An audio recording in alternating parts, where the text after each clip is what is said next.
the song that we're talking about today, right? On the J for Lunch, all the way from our today's guest, man. You can tell from the sound than the previous collaboration you had with Yachi. Be honest. Yeah, well, they're similar.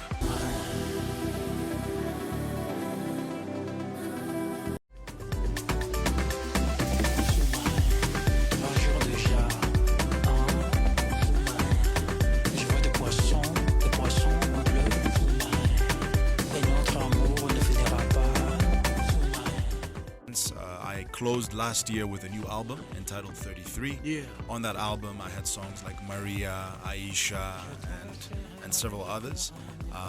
The launch in December was lovely. What I did was, everyone knows me as a DJ, but they don't know I'm also a trained musician. So I was playing piano live with a band. We deconstructed the songs and arranged them for a live band.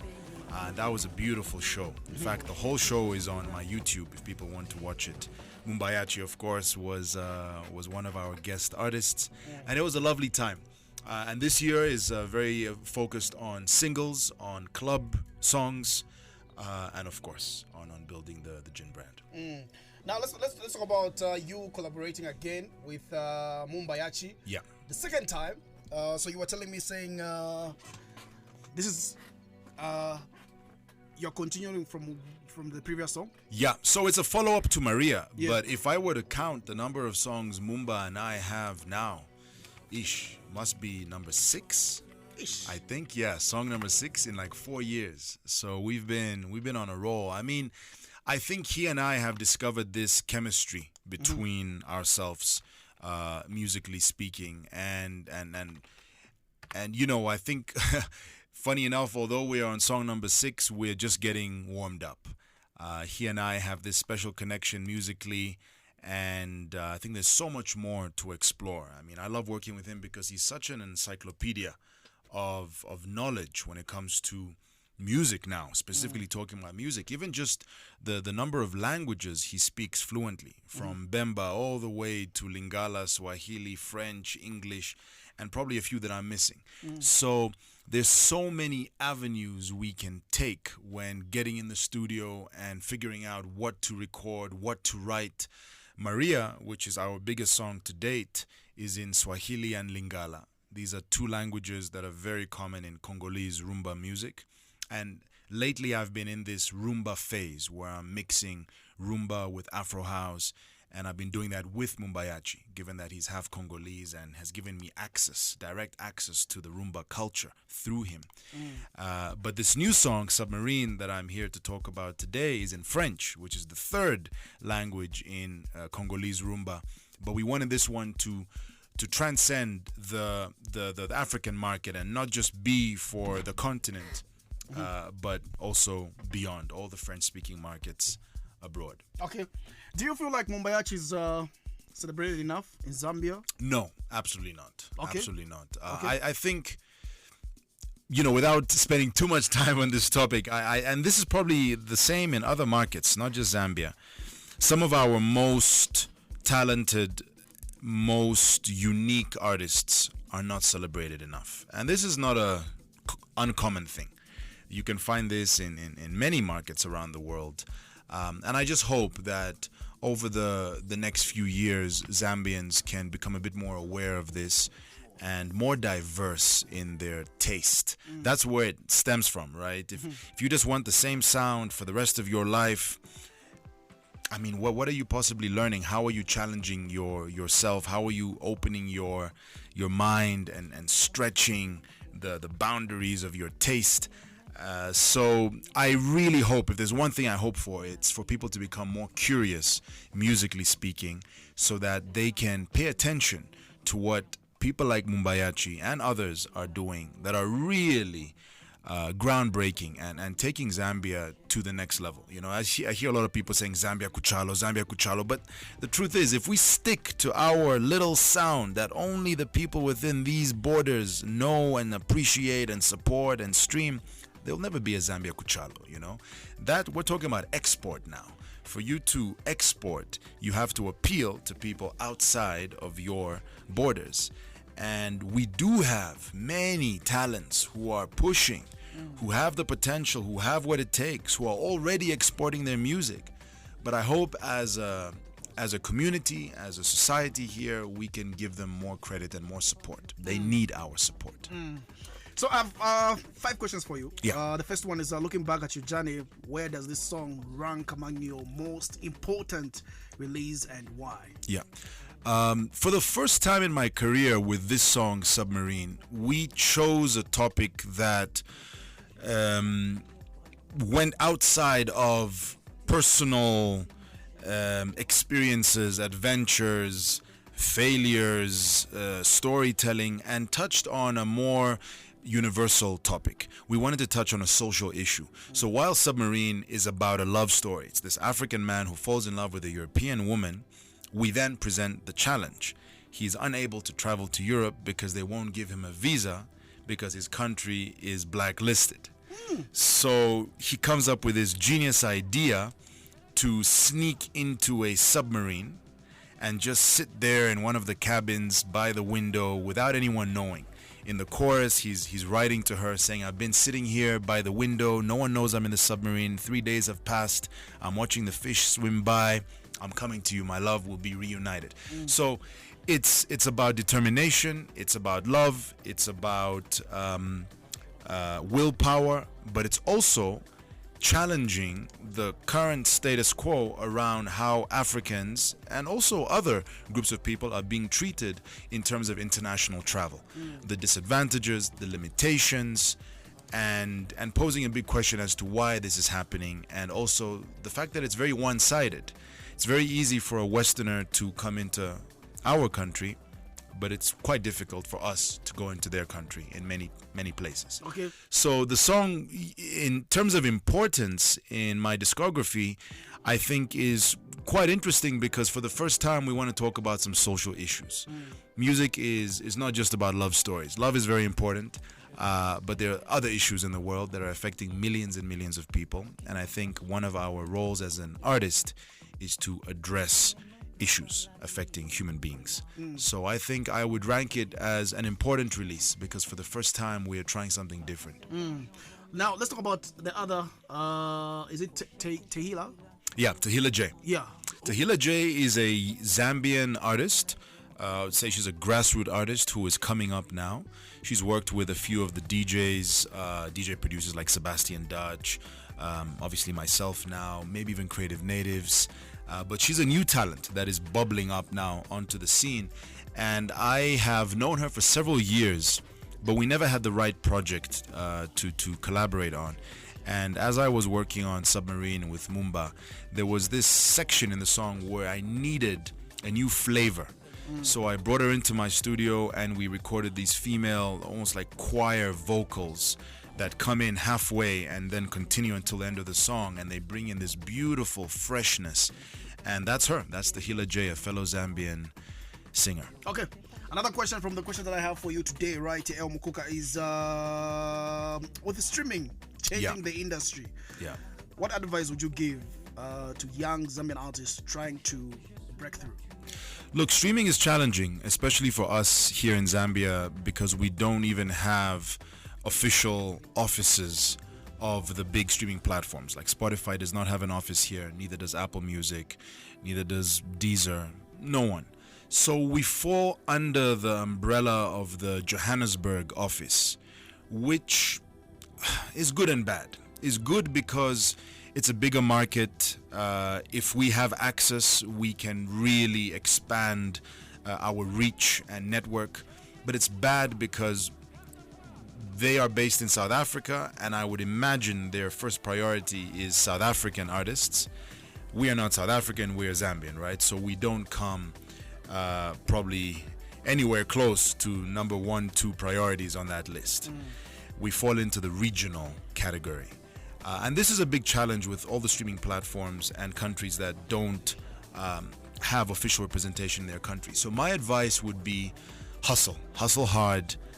It is possible to get support from the Spotify team in South Africa. They've supported me tremendously over the years, and I'm hoping that we can even work closer and get more support. So it's not that it doesn't happen. It's not that it cannot happen. You just need to put in the extra effort. If you can, go down and visit them. You know, what's stopping a young Zambian artist from doing that and literally meeting them face to face and developing contacts and familiarity and trying to see how they can support you, especially around big releases like albums, EPs. These streaming platforms like this kind of content because it's a bulk of music that's coming out, and they do understand that support is needed, and each song needs its own way of being highlighted on the project. So absolutely not impossible. These platforms, especially Spotify, also have a feature for artists to pitch their songs before release day. Now, whether that pitch is treated with equal, again, priority, I don't know. But whether that pitch has worked for artists, 100%. There's some people whose lives have changed through that pitching opportunity that these platforms have, namely, in this case, Spotify. So keep going, keep hustling, put out your stuff. And social media. What I love about social media is that unlike a lot of the other platforms, there are no gatekeepers. Literally no gatekeepers. You can be based in the Copper Belt. You post a video, it goes viral, and before you know it, people in Germany are streaming your song. So there is no limitation at all to what TikTok and Instagram can do for your career. So that, in my opinion, should be a big focus for upcoming musicians. You can tell from the sound. So what makes this one special than the previous collaboration you had with Mumba, Yachi? Be honest. Yeah, well, they're similar. In terms of a musical formula, it's essentially bringing the worlds of rumba with kalindula and Afro house together. Language is different. This one is French, the other one was Swahili and Lingala. The biggest difference, as mentioned earlier, was this social issue, touching on a topic that goes beyond our lives as the artists on the song and, you know, into issues affecting millions of Africans at the moment. But wrapping it inside of a love story and making it fun, exciting, and even humorous, if you understand what he's saying.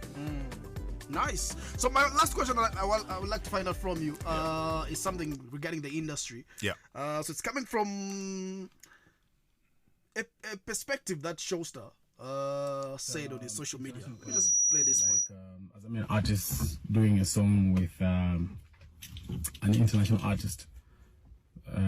Initially, the plan is for those songs to be able to introduce our artists into those markets where those people are coming from, right? Initially, that's supposed to be the plan. And vice versa. And from what I have seen so far, I don't think we have really gained ground in terms of those songs introducing our brands into those markets.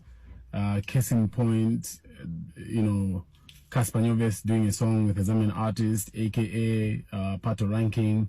I'm not saying that our songs haven't really played at all, but they could have played, but not as much as us being able to create like a market outside where we create like a demand where they want our artists to go and perform those ends because of the collabos we've done. If that has happened, it's something that I've not noticed. Okay, and I've seen that. For instance, Nigerian music.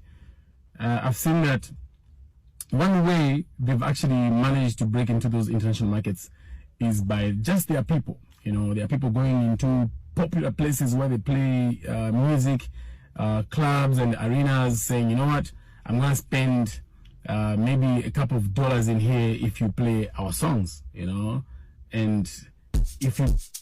In short, he said a lot of stuff, but I would like to hear your perspective. My question is, why international features don't make Zambian artists global? Yeah, it's a very good question, but it's also quite a complex thing. I think there are a few things happening here. There is brand hierarchy and brand community support. So you can't even begin to compare Zambia to Nigeria. Nigeria has 200 million people. Zambia has 20 million. And then Nigeria has a massive diaspora. You go to London, why do you think half of the Afrobeat guys or more are based in London? Because there's so many Nigerians living in London. So even if the local British people didn't want to go to their shows, they can sell out just by selling to their fellow brothers and sisters, Nigerians in London. That's a big difference. In Zambia, we cannot boast that we have a massive diaspora anywhere in the world so big that it could help us sell out a show. That's the first point. The second point is, I think when Zambians collaborate with bigger international artists, there is more appetite from the Zambian artist to promote the song than the international artist. So what happens is you have a Zambian artist working with an international guy. In Zambia, we will all know about that collaboration because that Zambian artist will invest money, time, energy. He'll do a music video locally. He'll take it to radio. He'll take it to TV. He'll take it to the newspapers. But the same effort probably won't be applied on the other side. Because if it did, with their access to media, to the celebrity community, to the club DJs, if it's a dance song, that song would probably blow up or at least enter some sort of a top 50, top 100 chart for that country. So that links my point that I made earlier to the hierarchy, brand hierarchy. Unfortunately, at the end of the day, it's about who's bigger than who, right? So if I'm bigger than you and you want to work with me, there needs to be an incentive for me to work with you. Maybe the incentive is just to get into your market, which is probably going to be a smaller market than mine. But am I going to go out of my way to push that release into my market with the same level of enthusiasm, excitement, in some cases even desperation that you might have to push that same song into your market? The answer is usually no. So then you end up with this imbalance of the song being big in the smaller artists' market, but never really being pushed, or some sort of a symbolic push. I send it to 1-2 radio stations, I do like a quick video on social media, but you don't see the appetite. And why that is, it's hard to say. It could just be a matter of incentive, right? Sorry to cut you. Yeah. When you collaborated with Adekule, yeah, what was your agenda? What were you trying to gain? For me, at that stage in my career, it was a miracle that I was able to work with someone at his level. And of course, the agenda was growth. Back then, I think the song came out in 2019. The goal was growth in any shape or form. And I did get a bunch of followers from Nigeria. I did get radio play in Nigeria. I even got some radio play in the UK because of that song. A lot of radio play in South Africa because it was released on Sony and we had involved the Sony South Africa office. But did I get a booking in Nigeria? No. I still haven't played in Nigeria. And I released a song with one of their largest artists, 7-8 years ago almost? So it didn't fully translate, if that's your question. Did we get millions and millions of streams? No. We got maybe 300,000 streams on Spotify, a bit over 300,000. Then we got Sunel Musician in South Africa to remix the song. That added a bit more, let's say, oil to the fire. We got another 200,000 or so on YouTube, the music video, which is a pretty fun music video.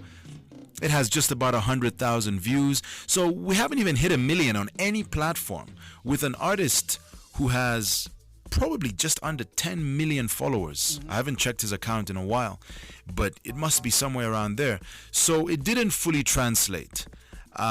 But did it take me one step further? It did. In fact, it allowed me to sign an artist deal with Sony. That was the turning point, that song. I had a meeting with the Sony team in London and they asked me, so what do you have to show us? And I had just that song. So I played them, Lost, and they were like, okay, we like this, let's sign a deal. And then of course COVID hit, everything got delayed by like 6 months. But that song allowed me to take a few steps forward in my career. Steps that have enabled me to do what I'm doing now, have given me the network that I'm still utilizing now. But did I see the same level of enthusiasm from the other side and support in his market versus the support I gave the song in my market? No. Now, had I been Black Coffee, so imagine now a scenario where Adekunle Gold is working with Black Coffee, I would probably imagine that he would do a lot more in his market. Yeah. So you see, it's this who's bigger than who mentality, and what can I get from you, and what is in it for me approach. It's just hardcore business at the end of the day. Now, the beautiful thing is sometimes you can collaborate with someone and it just turns into a smash hit. You know, you have these artificial hits that require a lot of money and push and marketing, and then you eventually get your millions of streams, and it's not really an official hit, but it's an unofficial hit because so many people heard the song, so it reached so many ears. But then you have these organic hits where you create magic in the studio and it just takes off. And now the fact that you have that larger artist on the record gives the song even bigger wings to fly, and then your name all of a sudden penetrates multiple markets, starting with their market. So that's possible, but it doesn't always happen like that, because you also need the magic. If you are paying an artist to collaborate, in this case I didn't pay Adekunle. In fact, he approached me, which was the real miracle in that collaboration at that stage in my career. He approached me. I had initially approached him to remix one of his songs, Ire, 1 or 2 years before, and I let him know that I really wanted to work with him. 2 years later, out of the blue, he just messages me. He's like, "Bro, you want to work on a song together?" I'm like, let me talk to my management. I'll get back to you on that. So it's a holiday today. So, you know, it really depends, but it's a really good question, And if there is a good enough investment from the bigger artist on the song, not just in terms of business, but also in terms of creativity, art. Do you sometimes feel like we are just excited to collaborate, not the results? Sometimes. I think you need both, because if you don't have magic in the studio, how can you possibly create a song that millions and millions of people will want to listen to? You need magic on both ends. You need magic in the studio, and then you need magic in your marketing, which means money, specific marketing avenues that really work, that are effective, time, social media influence, and teamwork. So I think it's important on both sides. Just to say, "Oh, I collaborated with this guy," if no one heard the collaboration, what's the point of boasting you collaborated with that person, you see? So that's the challenge. I think in a smaller market, so talking about our market here in Zambia, in a developing market, we get a bit too excited at the thought of collaborating with people from bigger markets. Even if the song is whack, we are so excited just to have their name, and then we're surprised when the song flops. I mean, it shouldn't be a surprise at that point. You know, you need the magic on both sides. And so again, it really depends on every situation. I'm sure we will also have some success stories from international collaborations where a beautiful song is made and then just takes off. Or you have an international guy jump on a local song that's already buzzing. You know, imagine Roberto's Amarula came out today and someone like Adekunle Gold jumped on a remix. The same way Ari and Jay Trigger had that feature. That can then really propel songs forward. And we're in that phase now in the music industry where whatever's trending on social media, guaranteed a big label or a big artist will jump on it and try and push it further. So we will see success stories, but you know, we do need to be aware of what everyone's interests are, what the deal is, and how we can maximize the most as Zambian artists working with bigger artists on records. Lastly, 1964. Yeah. The brand, the gene, how's it doing so far? And also any other things that we should be on the lookout? It's doing very well. We have now just clocked 2.5 years. We expanded the partnership this year. We brought on 2 new shareholders. We're growing the team pretty fast. We're already considering the first export market. We'll be doing a lot of events around the nightlife space, because while we are still a craft gin today as 1964 gin, tomorrow we envision ourselves becoming Zambia's first commercial gin. So availability, entertainment, these are key KPIs for us. And I'm just very grateful for how this year has been going with 1964 and all the growth and all the support. I think at the end of the day, no matter what we do, it doesn't matter if the Zambian community is not supporting the gin, is not drinking the gin, does not believe in the vision behind the gin. So I'm so full of gratitude and very excited to share what we're going to be doing this summer. I don't want to say too much because I don't want to spoil any surprises. But this summer 2026, will be the biggest summer for 1964 to date.